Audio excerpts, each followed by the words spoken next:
What's going on, beautiful people? Welcome back to another episode of Respect the Game podcast. My name is Edward, named after a great man, that being my pops. Shout out to my mother and my grandmother for helping raise me too. Please make sure you go follow at Emax Stats for all your up-to-date high school, pro, and collegiate sports coverage. We're not disappointed. We'll keep you up to date on all that is going on in the beautiful sports world. Not sure if we will be at full strength tonight. But nonetheless, even if we're not, those who are here are going to hold it down for our brother who may be in absence. What is a podcast without your brethren? A little or nothing, but big brother ShineHard Iron Man tapping in. ShineHard Izzo Surgical Pigs, man. Twitter, Instagram, Cash App, wherever you can type ShineHard Izzo at, come find me, man. We get you paid. Let's go. Yo, it's the host with the most that blows the most smoke, Black Peace, the rap plug, the hip hop plug. You already know. Be sure to go check out the reruns of Talking Smoke on Apple Podcasts, Spotify, anywhere you get your dope podcast from. Let's go. Yeah, man. Before we dive deep into the show, we're gonna take a quick rewind into the past. And like ShineHard Izzo said, your wallets, your digital wallets, tap to pay, Cash App, Venmo, Zelle, whatever you use to manage your funds. Don't miss out on the building your bankroll, man. Last week, ShineHard Surgical Picks. We start off the season 2-0. Feels good. Feels damn good to start the season off 2-0. Derrick Henry touchdown. I believe that cash first quarter. Xavier Worthy, that speed was definitely utilized both through the air and on the ground by the Kansas City Chiefs. So yeah, man, we do have two more picks for you this upcoming week for week 2 for Thursday Night Football, Bills versus the Dolphins. So make sure y'all stick around and listen to the pod to get those picks as we'll dive deeper into what those 2 picks are for this upcoming Thursday later in the show. But speaking of the Buffalo Bills and the Miami Dolphins, Tyreek Hill, man. Obviously, Tyreek Hill had a eventful start to the season before the game kicked off this past Sunday. I forget who that was that they was playing the Jaguars. But yeah, obviously it goes viral. Everybody been saying about now. Tyreek Hill being detained by the police officers in Miami. Traffic violation, speeding, or whatever the case may be, gets pulled over, gets detained, excessive force used by the police officers, his teammates coming there to his aid while he's on the ground in handcuffs, and them just trying to work through all of that madness that took place right as Tyreek Hill was headed to the stadium to get ready for the season opener. But the question today, as we talk about this conversation, the question is, was the detainment preventable? Man, 100%. I've been arguing with people on Facebook. Yes, I'm 30. I get on Facebook now. Been arguing with a few people within some comment sections on Facebook, specifically ESPN. If you probably want to go down there and catch me, if you don't know my real name, my government name, you probably won't know me, but you may or may not see me.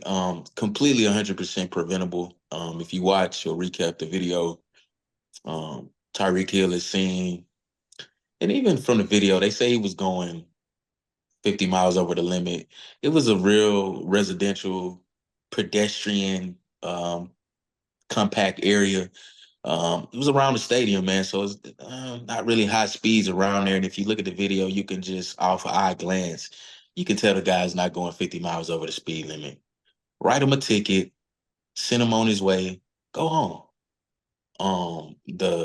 You can see, if you do watch the video, you can kind of see where the video kind of takes a turn for the worse. So Tyreek Hill gives his license and insurance over to the cop. Goes and runs his license or whatever. So they know exactly who he is. You can even hear them in the video saying, "Is that Tyreek Hill?" It's like, "Oh yeah, man."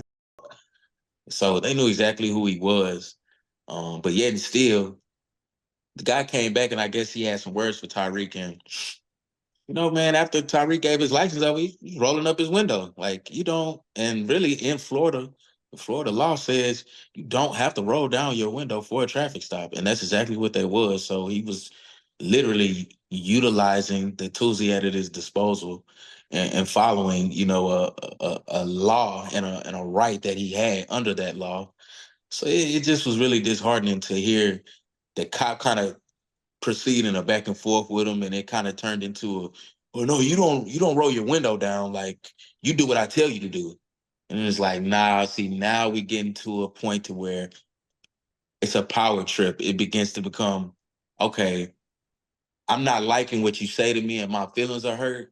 So now because I'm a cop, I'm gonna make you feel my authority, and you gonna wish you never made me feel bad because I'm in my feelings now and I'm a grown man and I can't compartmentalize things. And I was bullied when I was a kid, so I had this complex now. My personal belief.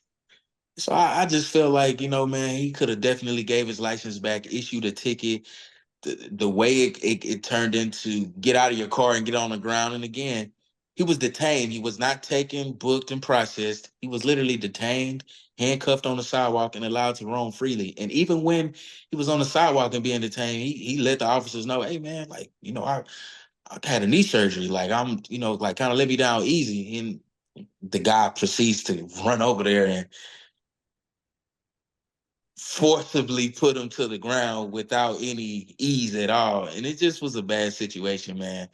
Like I said, I hate to see cops on a power trip. I respect, you know, um, high moral compass, um, law enforcement that it use good judgment and really actually serve and protect the community. Definitely they're appreciated, but like Tyreek Hill was saying, there's some bad apples in every bunch.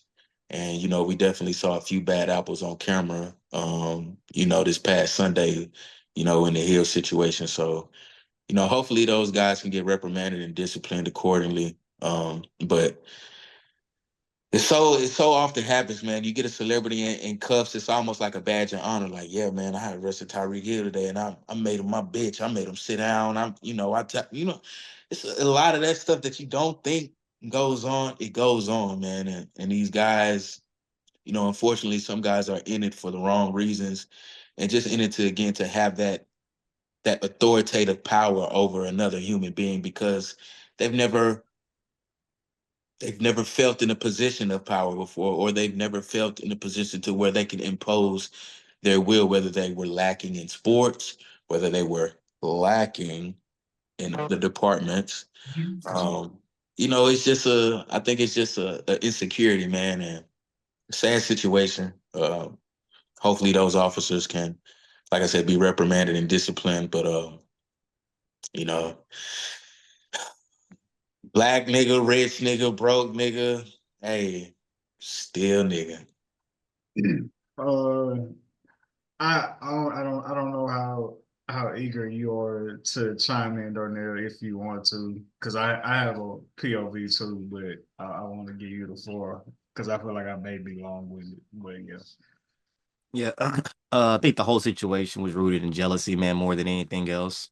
Um, you could just tell by the way that the officers were dealing with the situation and not understanding the point of view of Tyreek Hill. His main point of his aggravation or his, you know, combatants, if it was to be argued, was you're beating on my window. Like this is a Lamborghini window. Windows in general are pretty pricey. This is a Lamborghini window we're talking about now.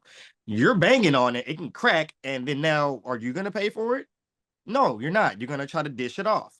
So I need you to calm down. You're doing you're doing your job. I respect that. I gave you my license.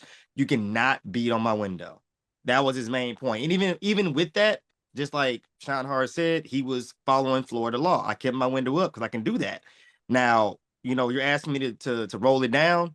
Hey man, this is not a situation of violence or a warrant being pursued. This is just a regular traffic violation. We can work together as adults and get this done. But like you said, it turns from a bit of jealousy to a power trip. Them, pulling them out of the car. He's trying to let them know, like, hey, man, I had I've had knee surgery. Like, basically be gentle with me, respectfully. And it's like, no, well, we're gonna do what we want to do. And it's just, it got to the point where it's just like, man, it is Tyreek didn't do anything at any point to where it was just like provoking the police officers. He said, hey, you're going to take me to jail? Take me to jail. That's fine. Do your job. I don't want anything to put to any point of out of control violence or anything that can be explained. Like, I want to do whatever you guys want to do. I'm fine with it. And that's what the main thing I caught from the video was just like, he's not saying, oh, I'm gonna sue you. Where's your lieutenant? He said, hey, you're gonna take me to jail? Take me to jail. It's fine. So that's the main thing that really bothered me was like, Tyreek was very compliant from everything. He tried to follow the law, and shout out to his teammate for, doing as much as he could to, try to bring in reinforcements or, just back up his teammate, man. A lot of people don't understand the level of family they have in a lot of these sports, and that was a good example of it. You see your boy down, don't just let something happen to him. Do what you can within reason to help your brother out. So, you know what I'm saying? So that's how I feel about it. Yeah, man. So y'all are 1010% correct with everything that y'all said. And it's a point that a lot of people are not bringing up that I think it should be known in what you said, Izzo, in terms of like him having that right. Because that's something I wasn't, necessarily aware that he had that law abiding right to like keep his window rolled up during the traffic stop. Right. However, I disagree with y'all. From my POV and how I looked at the situation, I feel like Tyreek Hill was playing Russian roulette with his life, right? From the standpoint of who we are, black men, what the history has shown with traffic stops, or even if you want to go away from black men, but just what the history has shown with traffic stops for every race, creed, and color. But we talking about us, so we understand how those situations could, unfortunately, whether fair or not, whether you have that right or not, how tragically those situations can turn. For me, and how I've always governed myself as it comes to like, interacting with the law, being pulled over, like my number one goal is to get back to wherever I was coming from. Now, in me saying that, I do not want it to be I don't want it to come off as me saying the police officers had a right to use excessive force. I don't want it to come off as me co-signing them saying they should be able to do whatever they want. I don't believe that they should have the right to do whatever they want. However, through the history that we've seen of us with traffic stops and police officers, whether we high paid athletes or whether we just regular tax-paying citizens, from the time them folk hit the lights, it's an away game, bro. It's an away game for us, like simple and plain. And I feel like,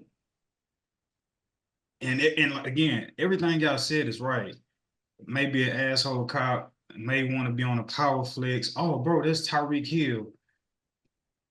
I feel like we should already have that in our mind that like, yo, they may be on a power trip. They may be on some Macho Man Randy Savage. They may have pulled the wrong hair out their ass today, or girlfriend, wife left them, whatever the case may be. Let's not give them any reason to try to turn up on us. Do we got to cower down or whatever the case may be? No, not. I'm a disagree with that to an extent because I respect your opinion, but the premise in which you're basing it off of, I think is rooted in a huge fault within our society and our policing system. So Fault and what you mean? So number one, the history of police within the United States of America has a deep rooting history of slavery. So before there were the first police officers were actually slave catchers. If our audience didn't know that, so the entire police ecosystem, right, was kind of birthed off of this heinous thing that we call slavery, right? So I'll leave that there. But specifically in reference to the Tyreek Hill situation, though I know and understand the state of the country that I live in and the world that I live in, unfortunately, because that has become a normal, doesn't make it right. But even though it doesn't make it right, and I agree with you, it don't make it right. But for all intents and purposes, how many times have situations not necessarily been right, but it doesn't matter because now we're dead? How many times have situations not necessarily been right or fair on our behalf, but XYZ cop or person gets away free? So again, it's an away game. Those situations typically say it's an away game for us. I know you was playing in Miami, but that when the lights whoop whoop, that was an away game. And I just feel like us as black men, and if I have a son, like even for me, when I get pulled over, I'm rolling down all windows. Like I want to present myself as no threat in every shape or form or way, regardless of what rights I do or don't have. You 5% tint, bro, and you rolling up your window. Now in that clip, I watched the full clip. I know you say it got broken up or whatever. When he approached the car and he proceeded to roll up the window, I don't know if that was after he gave the police officer his ID for him to like go back and check or whatever the case may be. But you 5% tint, Lambo, whatever. I know it's broad day. Again, we are who we are. Interacting with a cop, even though he had the right, don't present yourself as a threat, dog. Like it's like I don't. What part was the threat? That's the thing. If you watch the video, he didn't present himself as a threat. And I'm gonna take this back to a conversation I had with a random person, an NPC, non-personal color, and they shared some interesting perspective on that. And I really want to quote them directly, if I'm able to. I don't remember the comment exactly, but I think verbatim, the person I was having a conversation with, they stated, him knowing on what they can do to you, why don't you just do whatever they say? And to that, I felt a bit taken back because, and I don't want to, and we're gonna pause this and clip it up. So I'm gonna read this, bro, because I say threat not because me personally feel like Tyreek Hill is a threat to that officer. I say threat knowing that officer could perceive him as a threat solely because he may be scary. He like I believe an officer approaches you already on the defense. So however those dynamics may be, just like hands on the steering wheel. Hey, bro, what's going on with you? Nigga, got my license. Whoop, whoop, whoop. Like, But if it's within but if it's within the law, where's the threat? That's what bothers me about the scenario. It's like, okay, threat. Like what I can't picture in that one moment where it was a threatening or anything that was provoking. I'm like, his window was up. When he told him to, he rolled it down. It wasn't at a point of, oh yes, sir. It's like, I mean, at a certain point, it's like, good Lord, when can we just breathe and just do something? Give them the opportunity to be a good cop. Like, I mean, even when like dude had hit his window, it's just like, hey, bro, don't be not hitting on my window like that, bro. Tyreek Hill was right to feel like, yo, dude, like, don't be hitting on my window like that. But again, I stand firm on the fact that's a fucking away game. You already starting to provoke this man. In reality, that's something that he knows from a perspective of, okay, you the cops, you do what you want. Guess what? You're gonna break my window and not care. I can still tell you, hey, bro, chill. I know how this is gonna play out. You're gonna break my window, and I gotta pay for it. I gotta deal with it. I gotta deal with the violation. I gotta deal with the risk of people seeing me drive down the street because I'm Tyreek Hill and all this other crap. Bro, chill. Like I am who I am. Like it's more of a like, bro, like, can we just work together as adults? That's what I seen him doing. when he did that. It was more of like, bro, I don't mind give you my ID and chilling and stopping and paying and all that good stuff. Hands on the wheel, all that. But bro, it's a certain point where I feel like you flexing on me now. I have a right as an American human to like at least say, bro, don't vandal. It's like them coming up and banging on your and tapping on your rear view mirror, not review your rear view light. It's like, dude, hey, I know what you probably felt some type of way about whatever, but you break that light, you're not gonna want to fix it. You're gonna tell me to take care of it, and now I'm in violation. So it's just like I'm looking at it from like a bro, like I know who you are, but you're not gonna care about the situation you're gonna put me in. So, that's all I look at it too. I think it's the notion of you can't tell the police nothing, and it's like right, and it's this complex of you don't talk back to authority, you do whatever they say, and bro, police are very fallible. They are very, very, very prone to making mistakes. They are not above the law. So if I'm within my God-given right of free speech afforded to me and one of my inalienable rights, the Bill of Rights, one of the first 10, right? Like, just because if I'm saying some shit that you don't like, hey, bro, fuck you. I don't know. Hold on, wait, hold on. First off, Tyreek Hill did not curse at him. He didn't say anything profane. He didn't talk about his family. He didn't talk about his appearance. He just said, man, bro, don't be banging on my window, bro. I ain't got to do nothing you say, man. Go run what you got. Give me my ticket so I can go. I don't give a fuck if you getting your feelings about it. What? Because I disobeyed a direct order. Well, sir, your order does not supersede the law. So if you want to get your sergeant out here and he's going to allow me to not roll this window down because he actually knows the law a bit better than you even have to be a certain IQ to be a police officer. Do you know if you're too smart, you can't be a police officer? And right there is where I cut you off to make a point that I was going to make after you. In dealing with these motherfuckers, they don't have a high level of IQ. They don't have emotional intelligence. They don't know how to interact. I don't want to offend any policemen that watch this.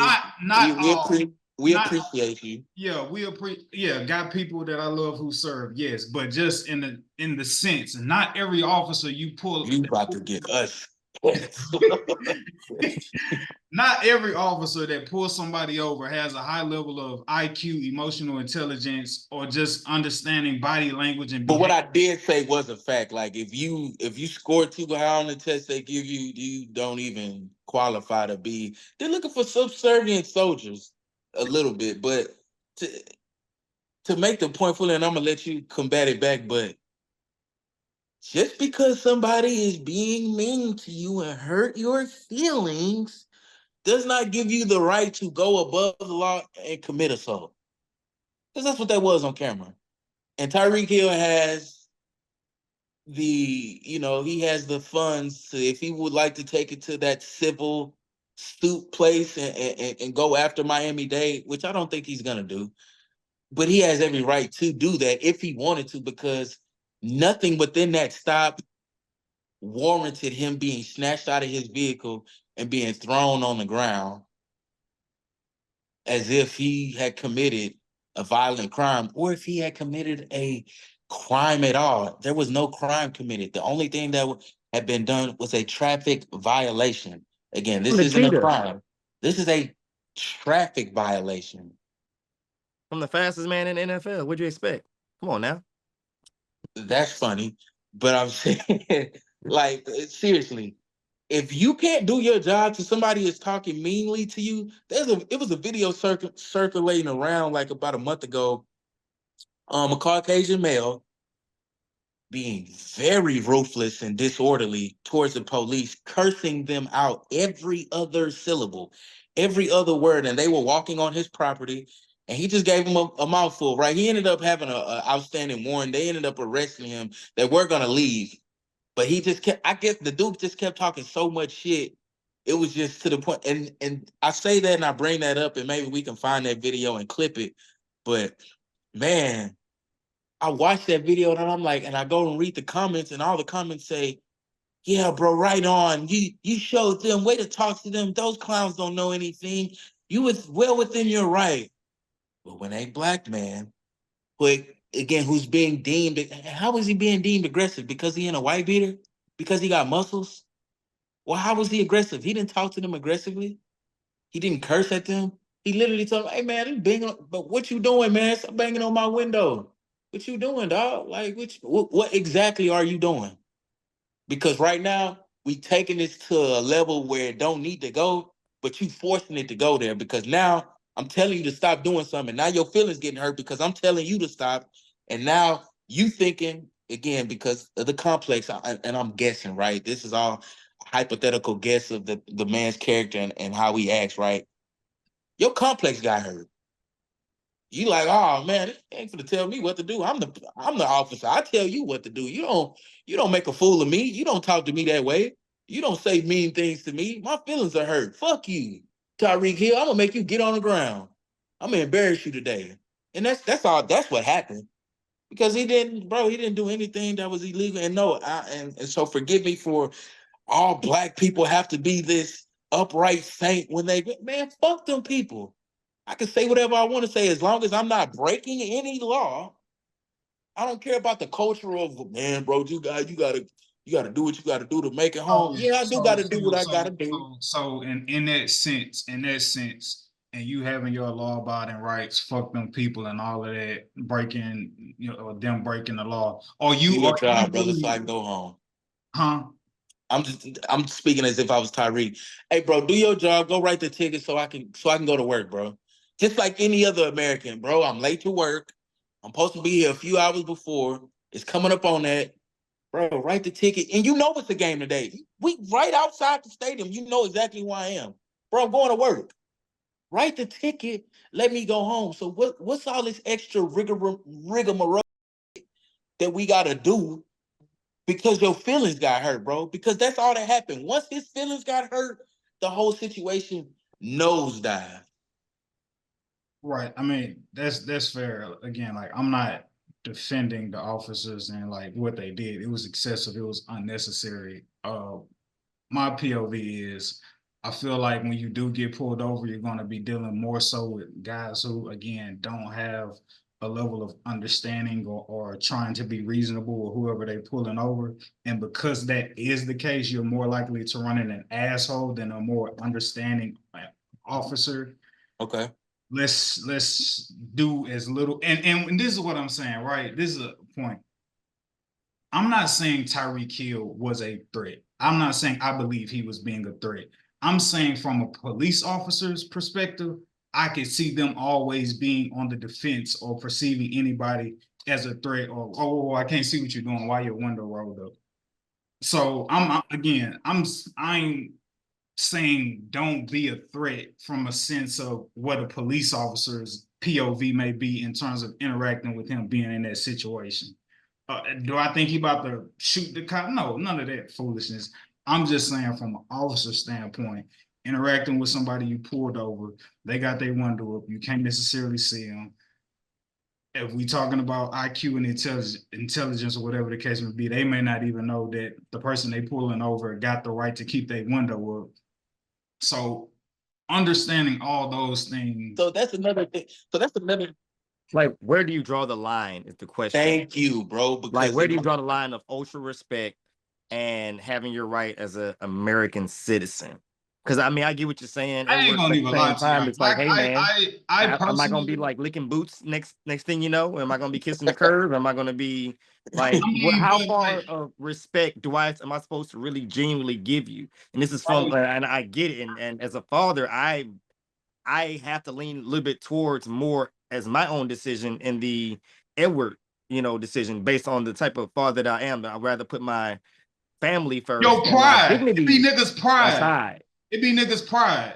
Y'all like niggas feel some type of way, whether the officer is like in the right or not. Niggas be having too much. Nigga, the fuck, nigga, get the fuck out my door. Nigga ain't gotta listen to you. Whoop, whoop. Y'all niggas be pressed up on their pride, their manhood. You feel like the officer disrespecting you. You want to check them in that moment. as opposed to taking the high road. Yes or no, sir. You feel like you got to be a bitch. You got to cower down. When you got 10, 20 kids, you got to get home to a job to get to. Nigga do got like 10 kids. Literally. Saying like I understand like we're men, we don't want to be punked. I understand like where we're gonna draw the fucking line. I get that, but like yes sir, no sir, yes ma'am, no ma'am has gotten me home safely every single fucking time. We've seen what happened in these away games that we like to play.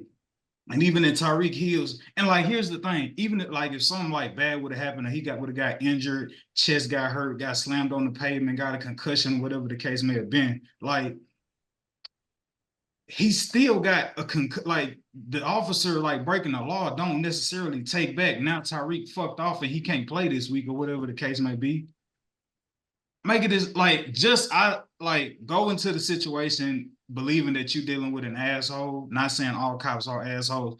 I'm saying go into the situation believing that you may be dealing with an asshole when you get pulled over, and think about what little can I do to provoke this asshole and send me on my way. Like, get your pride out the way, get home to your folk, and get on to what you need to do. So, but the law is not pride. Like, yeah, that and I was gonna piggyback like off that was like the like tricky situation about it, bro. Like it'd be different if it was like more of put your sick, like I don't know, just if it's an actual violation. No, this is him actually embracing the actual law, dog. It's I get what you're saying. Like, hey, whatever you say, the sky is Hey, green. did The sky Rodney is King green. get Whatever you off? say, sir. Yes, sir. Law, But sir, it's like, Rodney King. so man, so I think we taking it to a place. So I think in line with what you said, Emac, I just feel like if you were a police officer and you don't know that he has that right to have his window up, just like a judge and a lawyer and a cop will tell you in a minute, ignorance of the law is no excuse. So, especially if you're enforcing that law and protecting the rights that we have to utilize that law, and you don't even know it, you shouldn't be serving.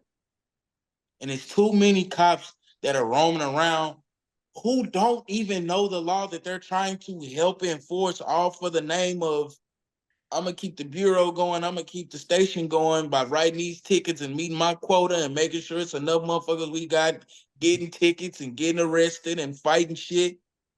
You gotta learn it. And I know you making my point, but I think I'm making mine.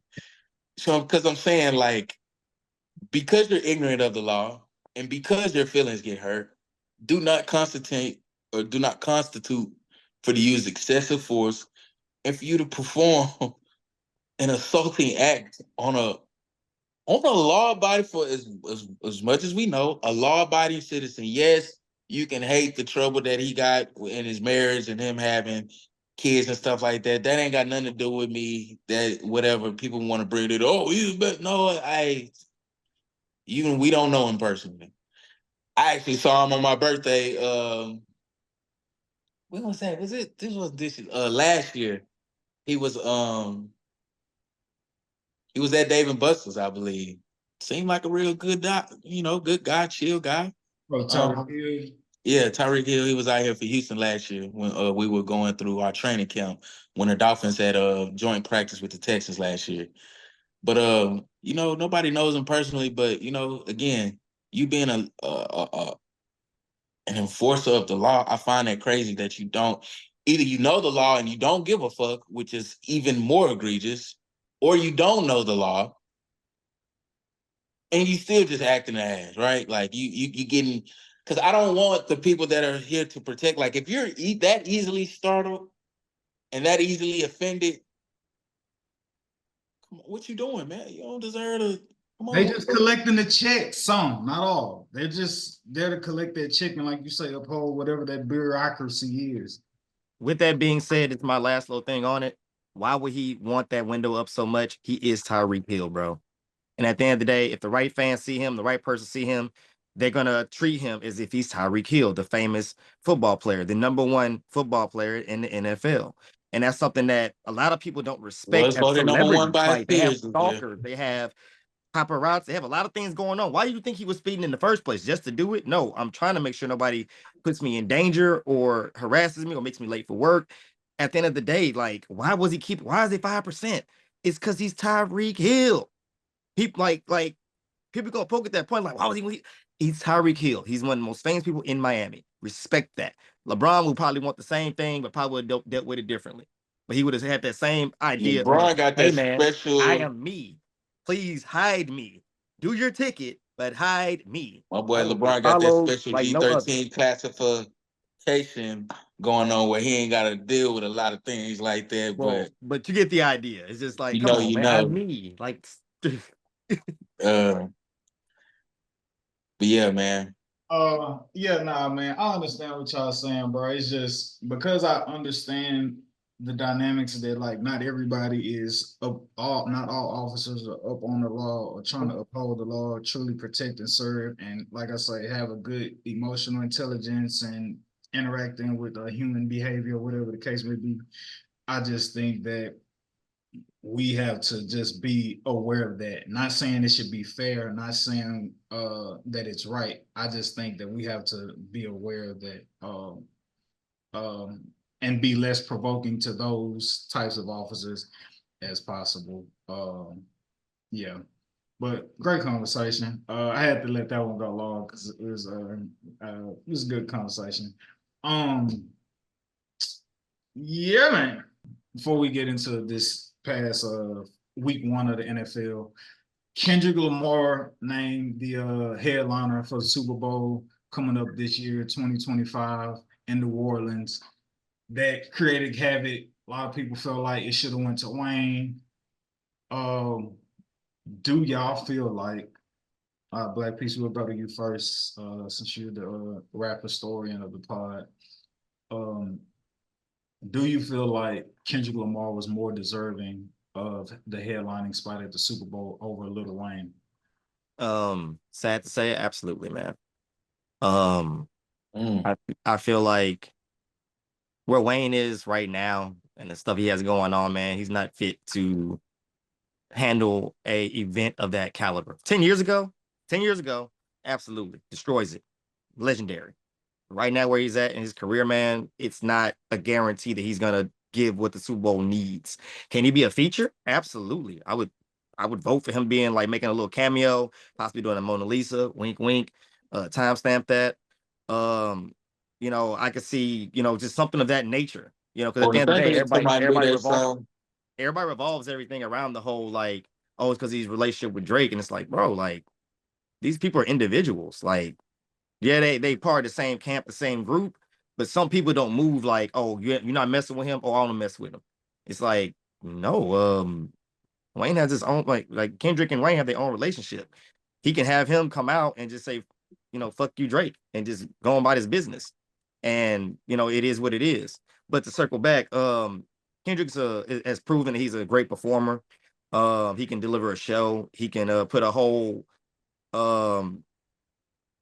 a whole performance together through and through very, very smoothly. And Wayne, as of late, has not quite shown that. He shows that he's still a skilled artist, but he's not shown his live music performance at a high caliber for over the last 4 years, I want to say. I seen somebody go in detail today on social media about saying like, yo, Wayne is obviously the greatest rapper of all time. He's just not that great of like a performer or a live performer. I heard. I don't know if that's true. I never been to a Wayne concert before. Got the pleasure and privilege to go to a Wayne concert my freshman year in high school, and I was not disappointed. But again, that was peak Wayne. So quarter three Wayne, you know what I'm saying? So what a time to be alive. But I do gotta side with Black Peace on this, man. You know, and I don't want to hear no flack from no Lil Wayne fans, because Lil Wayne is my favorite rapper ever.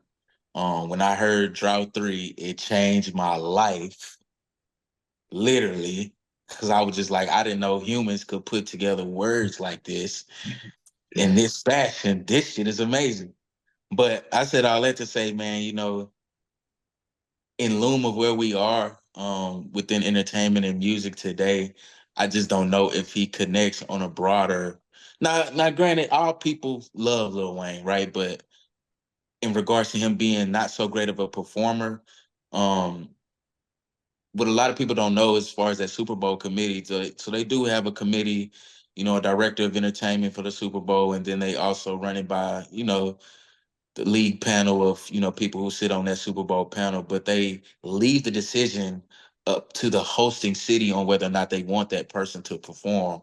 And the people in New Orleans actually voted not to have Wayne perform. So that's what a lot of people don't understand. So I harken back to an event I believe he had did at the Ebony Festival,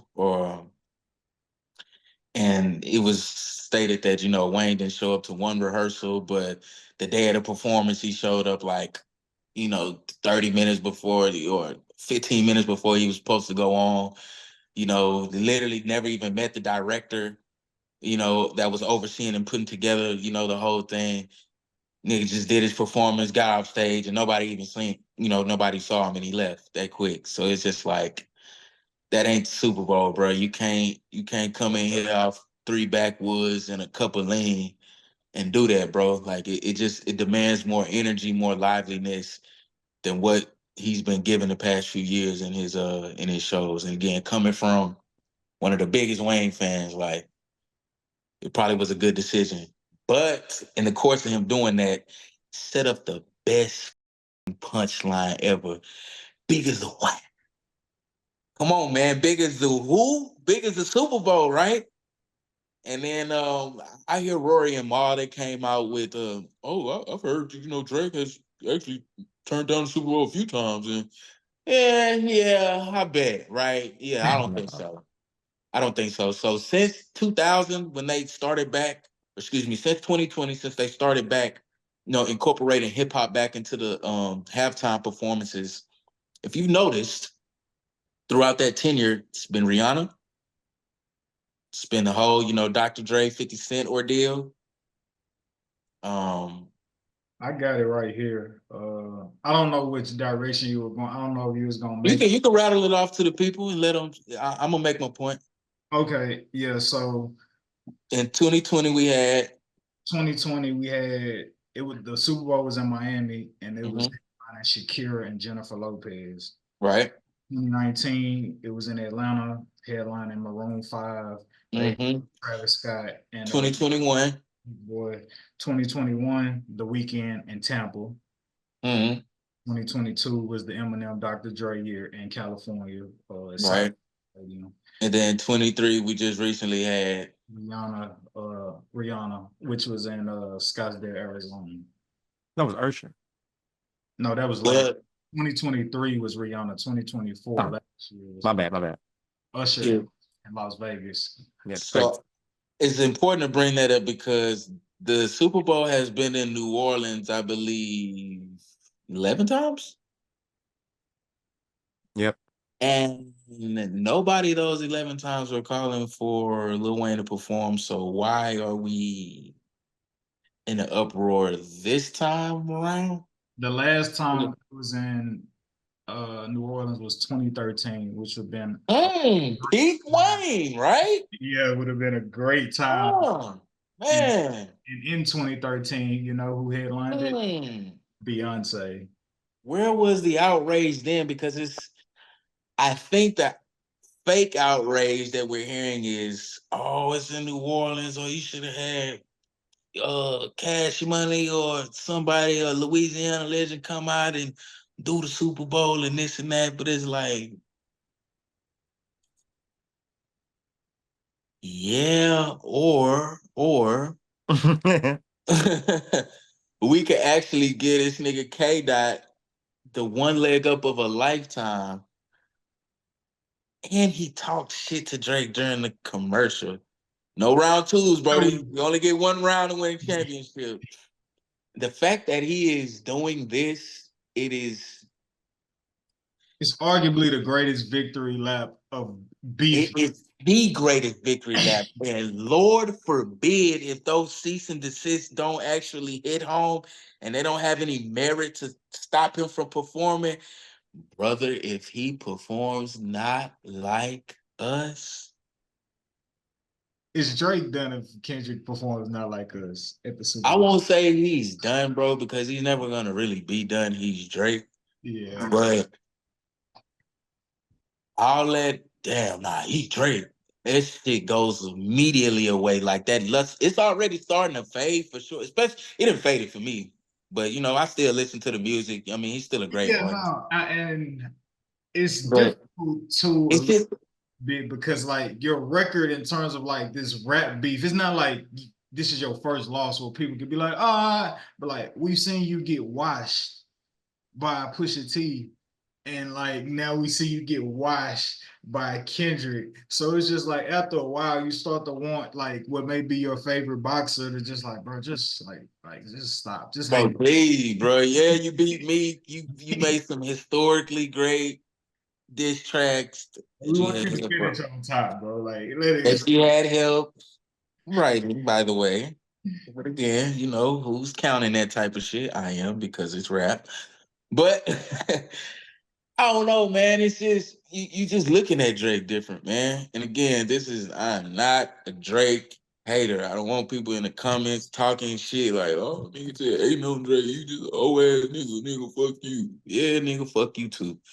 Get off his dick. He a grown man. But I'm saying, bro, you number one, it'll be the greatest victory lap of all time by Kendrick. Number two, it's just you want to talk about chess, man. Jay-Z, he got some culpability in this too because he sits on that head panel of helping. He was the one responsible for getting rap back at the Super Bowl. In the entertainment at the halftime show. So people looking at it like, oh yeah, but Jay-Z didn't have the final decision. He didn't. I'm pretty sure. He brought up some suggestions. But do you know how that chain of command will work in terms of saying like first, like the New Orleans like entertainment committee has to sign off on they whoever? had a last say. So I think the way it goes is they talk it over with the panel, the Super Bowl entertainment panel, and then that director, they weigh it, and then they come to a decision with the director of entertainment, and then with the Super Bowl panel, and then they bring it to the hosting cities, panel of people who are in charge of that type of thing, and then they vote on who they want performing in their city. And it got voted Kendrick, man. This ain't. And again, I love Wayne, bro. Like, but Who is Kendrick's favorite rapper? come on, man. Don't be surprised if he brings out Wayne. I think He's that's what it going all to boils bring down to. it. You must say you got his name like a bitch apologizing. Got I his want to face try that saying Wayne. my apologies. Bringing out Wayne may be like an even deeper diss. Like Exactly. on some bro, your man that you love, the nigga who put you Certified. on, he Yo, don't even rock with you. Certified lover boy, you come on, bro. If he bring out Wayne and hold Guess on, what? Because he got a hold on, daughter. wait, was Kendrick Lamar on Mona Lisa? Yes. And guess what? Because he got a daughter. If you remember Misunderstood, you'll get Brother, that bar. this is shaping up to be some wicked. Like I said, if you know well, that, if you listen to Misunderstood by Lil Wayne, Carter whoever needs 3, Sharper and anybody who like him. Bro. If and then this you move nigga into bring, pedophile. bro, if he perform Mona Lisa second to last, and then in that whole with the, if I hear that, I'm gonna be like, bro, the world is going to explode. Everybody except the niggas in Toronto, everybody else is gonna explode. The whole world is gonna lose their shit because that whole stadium gonna be busted on a beat, out freak, out that nigga. Yeah, come on, man, they finna go. Yo, Like Kendrick, this is that's my gonna send the honest place opinion, up. bro. I know a lot of people been saying it, like even at the time when they made the music video. But bro, we got to get OT Genesis on that Super Bowl stage, crib walking, dog. We got to, dog. It's time, bro. He wasn't at the concert. He wasn't in the music video. Like, get OT on the stage, crib walking at the Super Bowl, man. Man, Yeah, wow. yeah. But before we get to the Super Bowl, man, we got to get through the NFL season, and Week 1 has just recently passed. And yeah, man, a lot of let's first just talk about the Texans being in rare form. Um, yeah, I mean, we start the season off 1-0. I like that rivalry. I like that matchup going up against the Colts, considering what we did to them last year and killing their playoff dreams. And the talk and like the trash talk between I can't think of his name right now.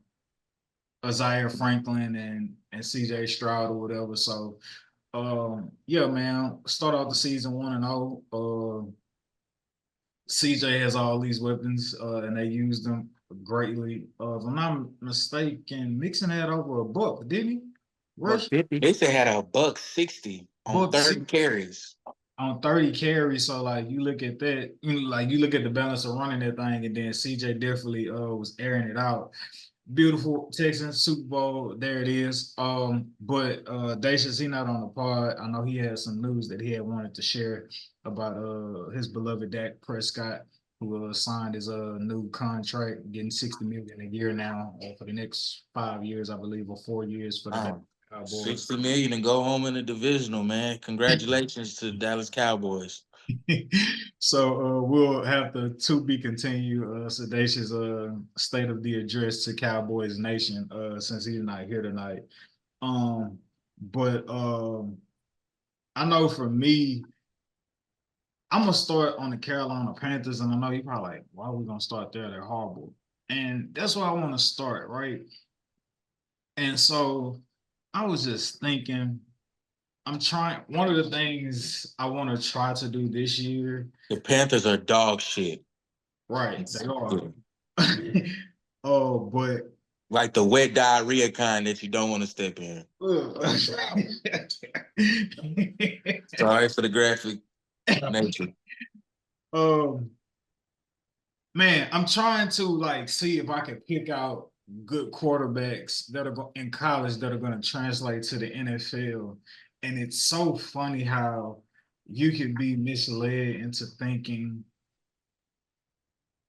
a guy should translate in college at times because in the NFL because of how good they appear to be in the NFL. And so right now, a question I want to ask before we do a Bulls on parade of like he trash and he shouldn't be like a starting quarterback is Bryce Young being exposed because he has so much talent around him at Alabama and it's basically like a premature NFL G League team going up against a bunch of college kids?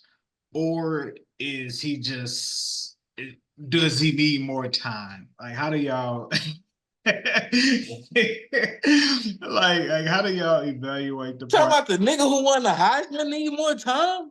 How much time he need?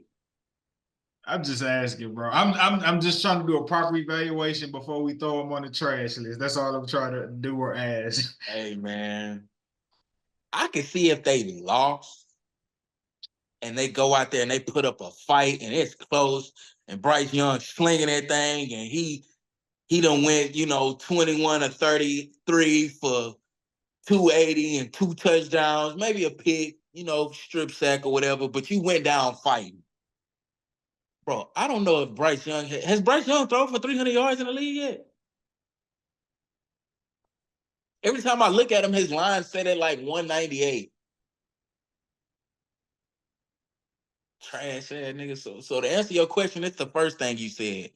He is a product of Alabama being superior in talent and size and speed at the position and strength at the position at everywhere across their entire team, and him being surrounded by A1 plus caliber players to now going into a stink fest where you're at the quarterback position and you're not going to be winning because you have a great team around you.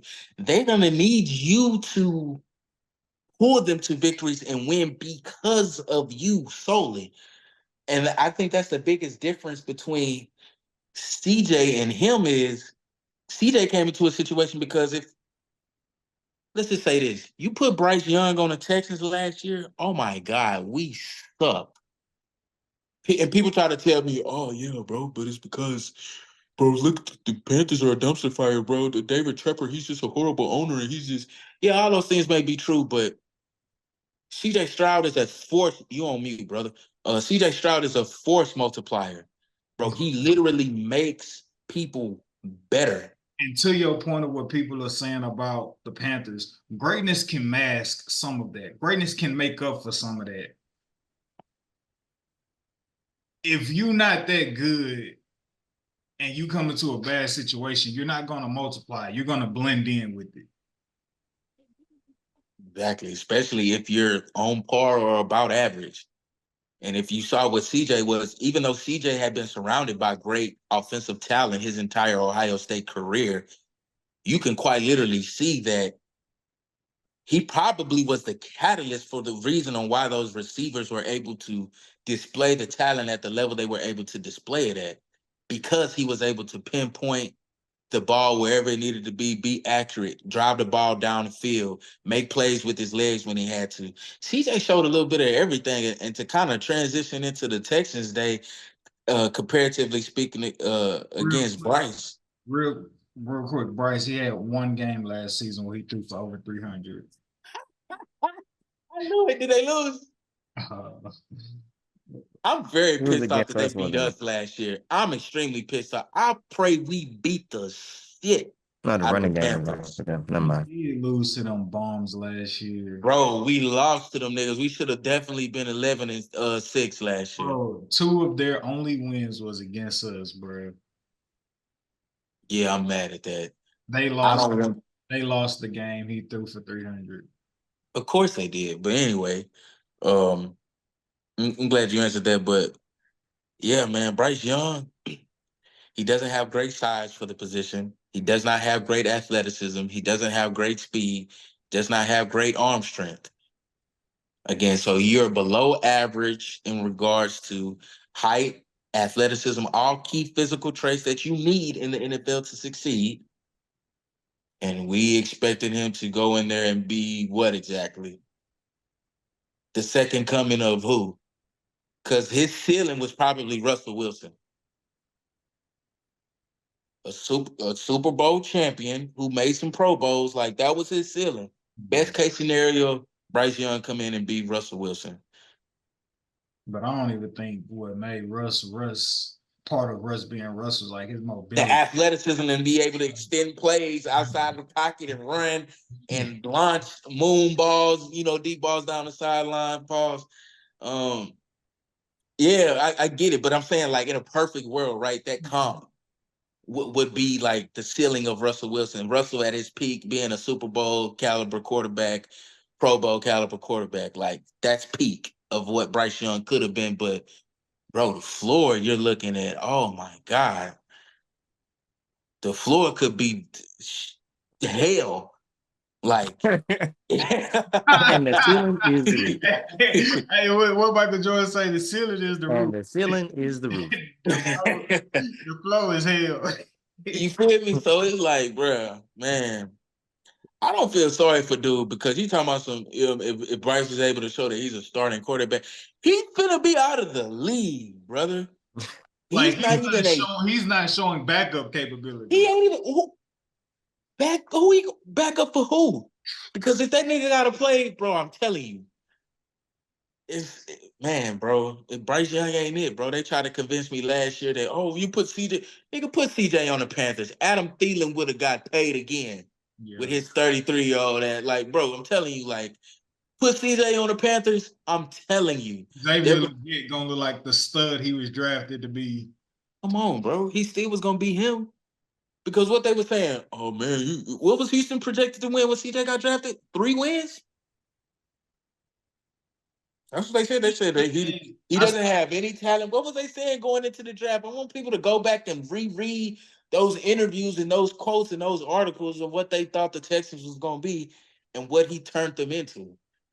Again, he's a force multiplier. They're winning because of him, not in spite of him. Every time the Panthers have won in those 2 instances last year, they won in spite of Bryce Young. They didn't win because of Bryce Young.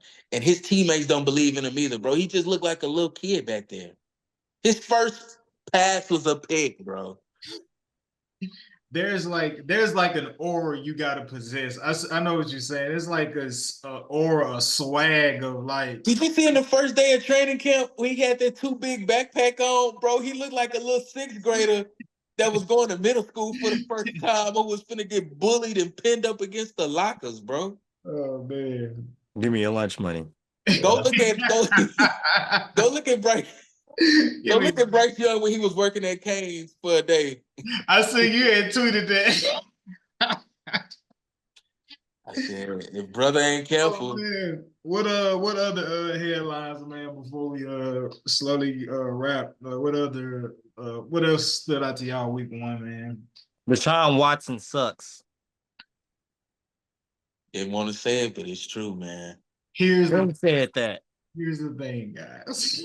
I've been struggling so much because he did all he could for us, and now that like he's not the greatest for another team, I personally just want to turn a blind eye to it.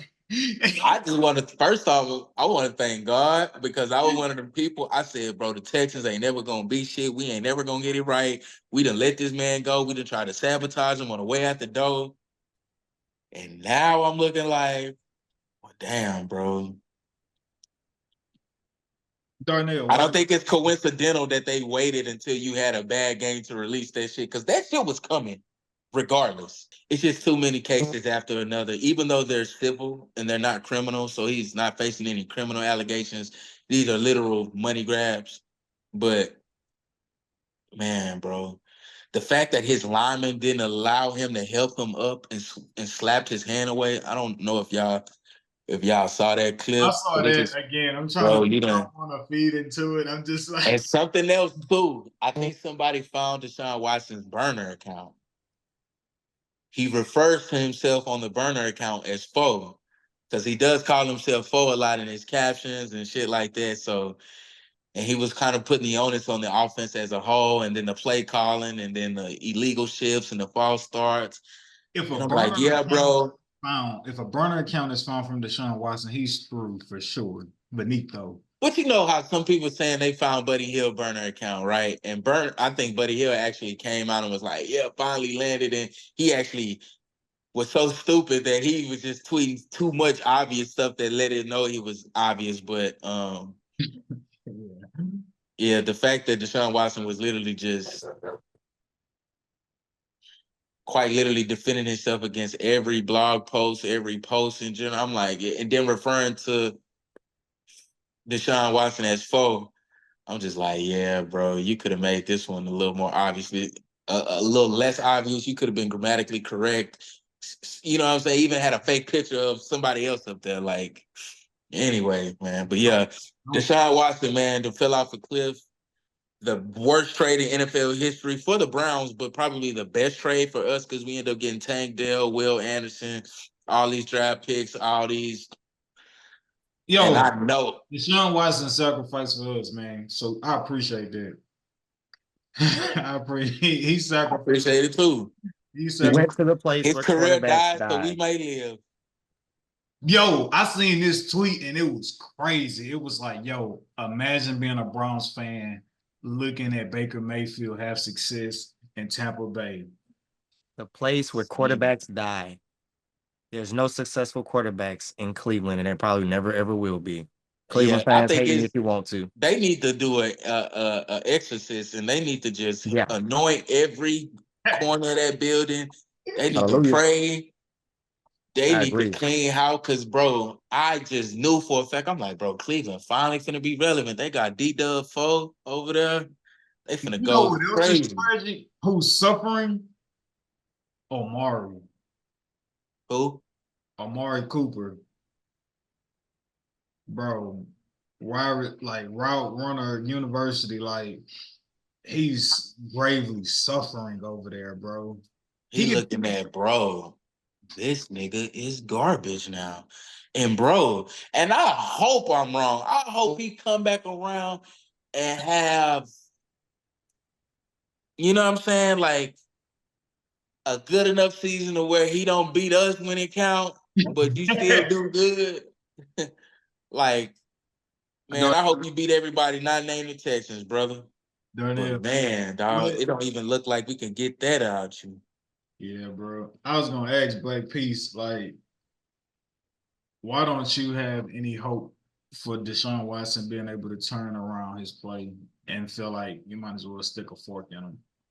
Plays for the Cleveland Browns. Nobody wanted him or were willing to go out their way except for the freaking Cleveland Browns. Like I told you guys a couple years ago, Falcons considered it.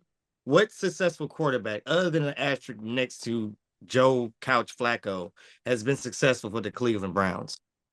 It's just like, I'm sorry, it's not a good organization for quarterbacks. Not They gonna lie just to not you, good Baker at it. Mayfield actually won a playoff game in Cleveland, so I'm gonna show him this And look what respect. and the thing about it is anything they get that's good, they just Yeah, don't they know how get. to manage it at Yeah, I get. all.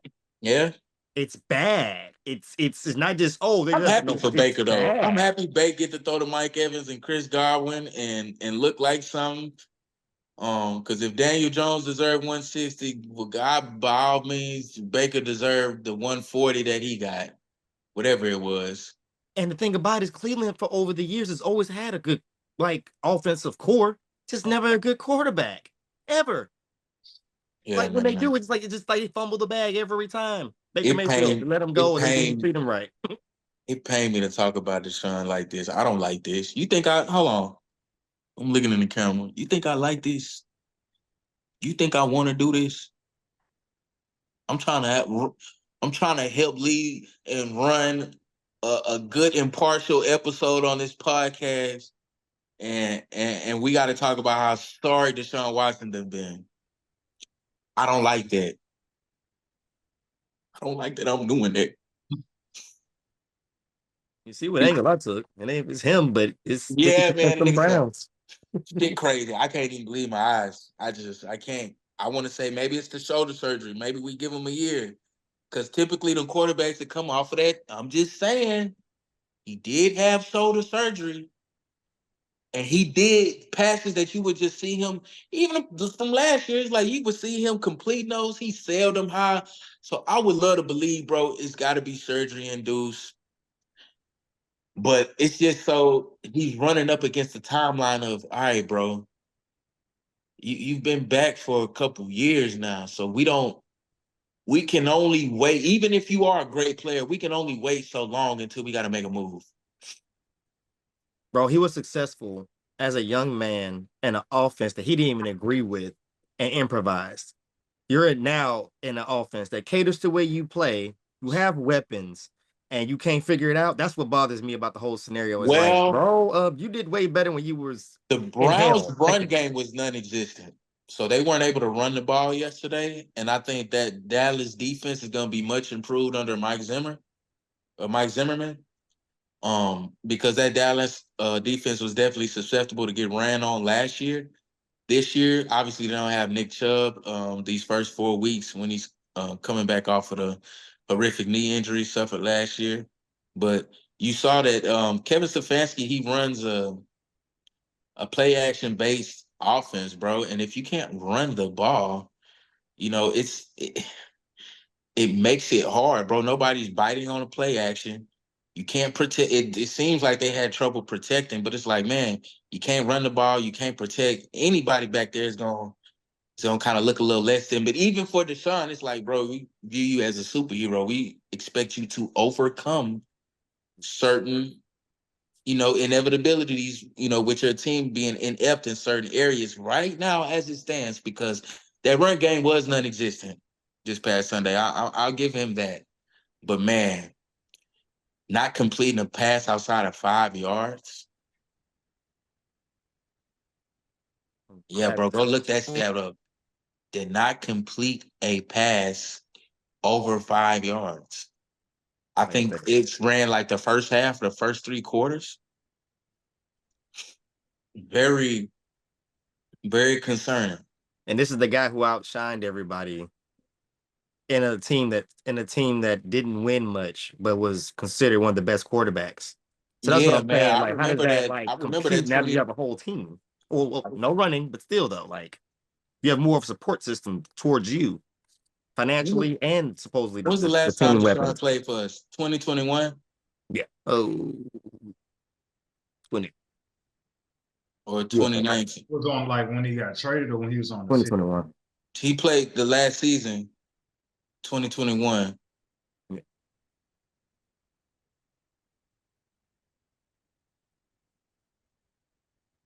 Mm-hmm.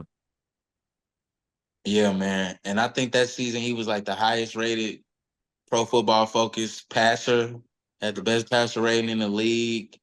Like, just had an outstanding season with us. And Yeah, it was like Without Hopkins. it was like one of the most historical seasons for a quarterback that year. yeah, Without and Hopkins. without Hopkins, he did that with Brandon Cooks and a bunch of Who? nobodies. Bunch of who? And now That's- look, You're supposed to be at this point more mature. You're supposed to know defenses better. You're supposed to be, you know, things supposed to come second but nature you at out this there point. posting on Instagram with you foreigned up and you on these trips. I'm like, bro, it's bad if you don't. It's shit cool if you win, but if you don't win, bro, they gonna kill you. And that girl that you think loved you so much, coincidentally, after you got the first contract, because when we signed him to that contract, the first one, back then when the QB market wasn't what it was, we gave him an extension for like 140, which was a lot at the time, or 160, which is a lot of money at the time. And then you parlay that into this contract of 230. Because she came around after the second contract. Let's be clear. That's my man. I'ma stick beside him. Right. So of course you done got all these rape allegations and sexual misconduct allegations, and she just smiling through it all, just enduring it with you, brother. Yeah, Deshaun Watson last season with us was 2020. Mm-hmm, mm-hmm. He debuted for the Browns 2022. Brother, No, don't. you're right. Brother, don't let that. Don't let what you letting happen, because man, it'll happen. If you get what I'm saying, then you get what I'm saying. So I want to bring this up real quick, and we can get out of here after we talk about the picks for this week. The Achilles tendon tear is undefeated, man. We saw Aaron Rodgers come back from his Achilles tendon tear, a very pedestrian game in his debut back. We seen Kirk Cousins come back from his Achilles tendon tear last season, very pedestrian performance. They both lost coming back from these Achilles tendon tears at the helm at the starting quarterback position. And I was just like, I was thinking to myself, I was like, man, maybe it's just them, or like, yeah, maybe it's just them. Uh, because I know somebody else who had an Achilles tendon tear, and like I was curious to know like what they did when they were able to come back. So Aaron Rodgers, he throws for 167 yards, one touchdown, one interception. That's not necessarily like the Aaron Rodgers of like what people are anticipating him to be as he, gets a better rhythm on the game. But yeah, Charge people with this. Go look at Zach Wilson's week 1 stats against the Bills last year, and go look at Aaron Rodgers' stats this past Monday so we got against the Bills this year, and the similarities are shocking. I'll leave it at that. yeah, that on the group chat. 14 of 21, 176 passing yards, no touchdowns, and a pick. Yeah. At least Zach Wilson won. He did find a way to win the game.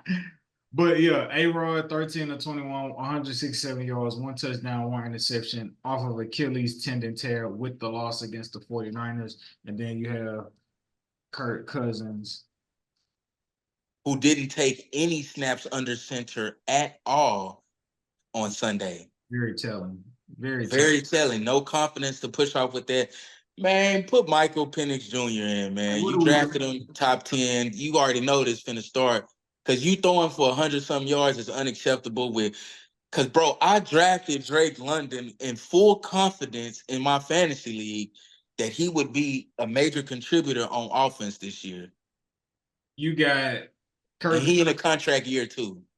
Kirk Get him paid. 16 for 26, 155 yards passing, 1 touchdown, 2 interceptions, and a loss off of the Achilles tendon tear. And get this, Kirk Cousins was not beat by Justin Fields. Kirk Cousins was beat by the kicker of the Pittsburgh Steelers. That's who you paid. That's who you paid. And so at first I thought these guys are just not that good coming back from an Achilles tendon tear. But I had to go to the late great Kobe Bean Bryant and see what did Kobe do off of his Achilles tendon tear when he was able to come back. Comparing people to Kobe is a bit unfair, but I'll let you. I'm just talking in terms of high athletes, Achilles tendon tear. Sure. Kobe, unfortunately, he also lost. So I just think the Achilles tendon tear returning from that is unbeatable. Like unless you're Kevin Durant. Unless you're Kevin Durant playing for the Golden State Warriors. See, don't okay.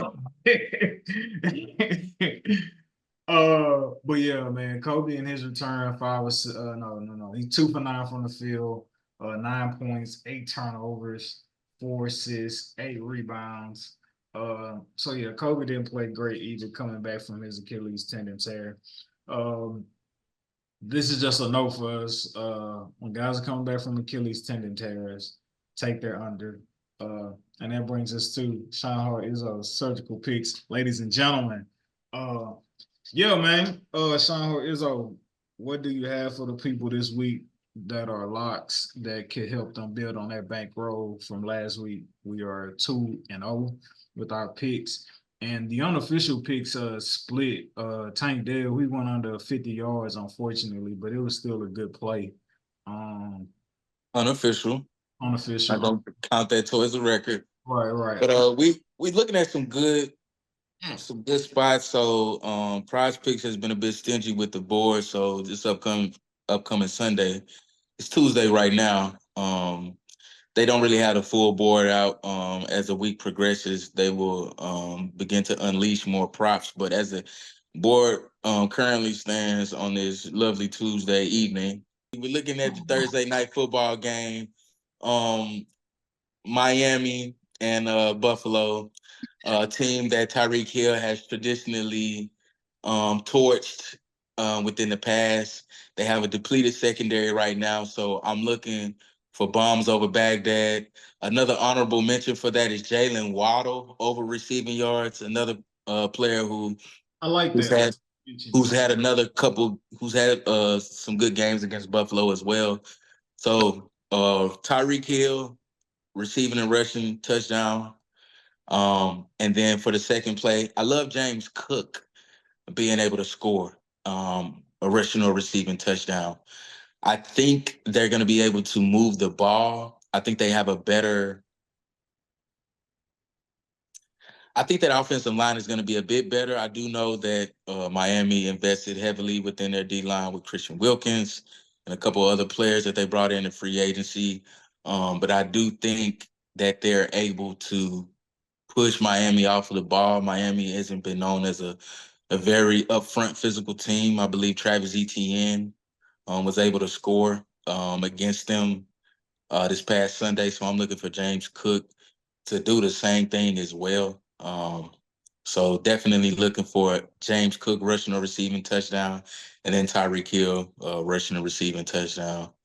With that Tyreek Hill pick, if I would add on more to like the history of him torching them, their secondary being depleted, I think is a big deal because a lot of people put an emphasis on the Bills getting the job done in terms of winning the Super Bowl last year because it was a well-known fact they were not going to be able to pay all of those marquee guys that they had in the secondary.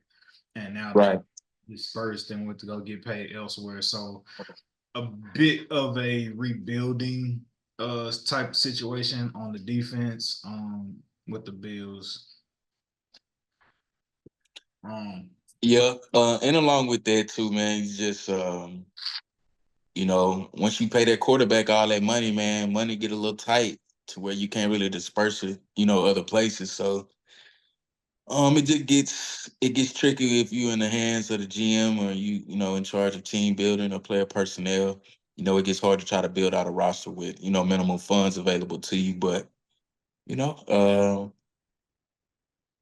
with that being said, man, definitely Tyreek Hill prime position to go absolutely ape shit this upcoming Thursday, and then also definitely looking at James Cook to um, get into the end zone, either receiving or rushing the football. Right on. Like it in, ladies and gentlemen. 2 touchdown props. We want to know on our touchdown props. ShineHard surgical pick. Week ShineHard. surgical picks. Week 2. Yeah, man. And make sure you go follow us as well as our Instagram, Respect the Game Pod. Subscribe to the YouTube, Respect the Game Podcast or Respect the Game Pod. And also now too, we have our Twitter. We have our Twitter page up, and you could go show us love on the Twitter, where our handle is Respect Game Pod _. So just leave out the D in the middle. Respect Game Pod _. And yeah, man, keep helping us build a platform, build a podcast, build a following, share the content. Y'all, as always, man, y'all taking out the time to listen to us. We do not take it for granted. Week 2, man, staying consistent, bringing y'all great shows. We love you, beautiful people, and we will see you next week.